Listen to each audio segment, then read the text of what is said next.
नमस्कार मित्रांनो, ॲग्रोटेक फार्मच्या यूट्यूब चॅनलमध्ये तुमचं स्वागत आहे। तर आपण जी मका पेरलेली होती सुवर्णा, तर नाझीविडी सुवर्णा, त्या मक्याला आज 12 ते 13 दिवस झालेले आहेत।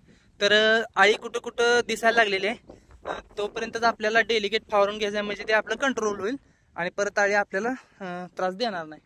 मग ह्याच्या आधी आम्ही गेल्या वेळेस वगैरे पाठीवरच्या 20 लिटरच्या पंपानं फवारलं होतं। मग ते गडी यायचे 9ला, मग ते 9 ते 1 वाजता फवारणार, मग दुपारच्या उन्हात ती आळी खाली जाणार, त्यामुळे ती जास्त कंट्रोल होत नव्हतं। 2 ते 3 वेळा आम्हाला मका फवारायला लागायची।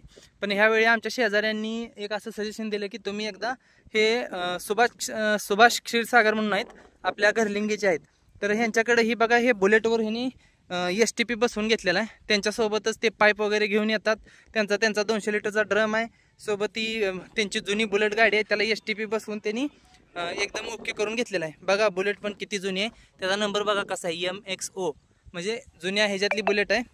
इंजिन पण बहुतेक डिझेल इंजिन असावं ह्या बुलेटचं। तर हे 20 मिनिटात एक पंप फवारून देतात आपल्याला, जेवढे पण पंप लागतील त्या पंपाच्या हिशोबावर ह्यांचे पैसे आहेत।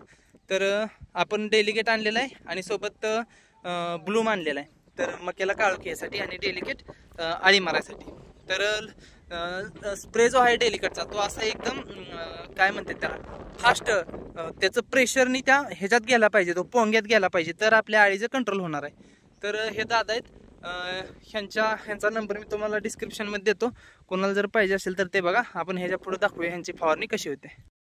आपली ते ड्रम भरायला ह्यांचा आपली मोटर काही चालू झाली नाही, कुठं तर कट झालेला आहे, ते बघूच तर टाइम नाही म्हणून घरी जाऊन पटकन आपण हा ब्लोअर भरून आणलेला आहे। 600 लिटर पाणी बसतंय आपल्या ब्लोअरमध्ये, ते ब्लोअरचं आपलं ट्रॅक्टरनं ते आपलं भरून आणलंय।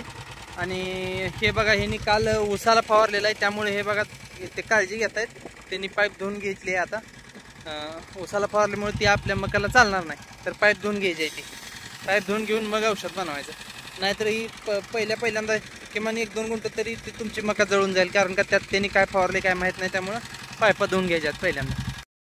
फवारायला चालू झालेलं आहे, त्यानं फवारायचं एकच कारण, प्रेशर व्यवस्थित बसते आणि सगळीकडे समान औषध पडलं जाते। पाठीवरच्या पंपाने इतकं चांगलं फवारता येत नाही, तर ह्यांच्याकडनं फवारून घ्या, गर्निंगीचे आहेत। कोणाला पाहिजे असेल तर मी डिस्क्रिप्शनमध्ये नंबर देतो, येतील ते तुमच्याकडे।